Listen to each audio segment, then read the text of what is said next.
Hey guys, what's up? It's Chroma K here.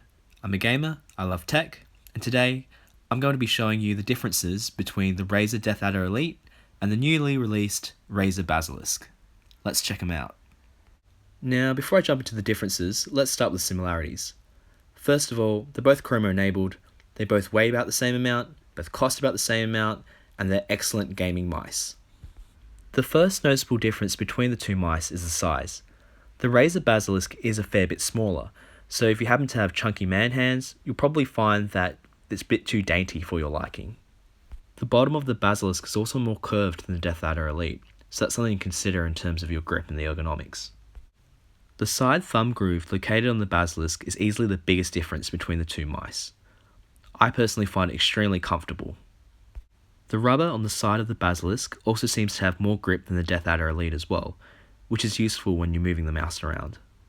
Next up, let's take a look at the buttons and see if there's any differences there.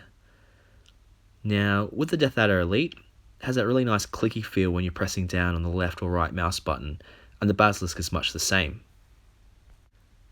Both of these mice also feature identical DPI adjustment buttons located underneath the mouse wheel.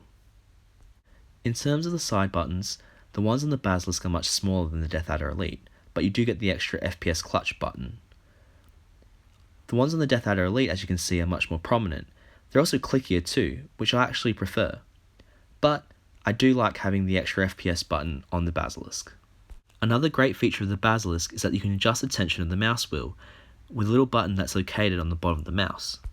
The profile of your mouse is also saved to the Basilisk, unlike the Death Adder Elite, which doesn't have this functionality. The final thing to be aware of is that the Basilisk currently runs on Synapse 3, so if you have other Razer devices which are currently running on Synapse 2, you'll need to run both versions of the program, and the chroma colors won't sync across the two, so please be aware of that. Now, while you can't really go wrong with either of these mice, I personally prefer the Basilisk. I find it more comfortable, and I like the extra features that it provides on top of the Death Adder Elite. If you do have larger hands, or you want a curvier mouse, then you still may want to check out the Death Adder Elite.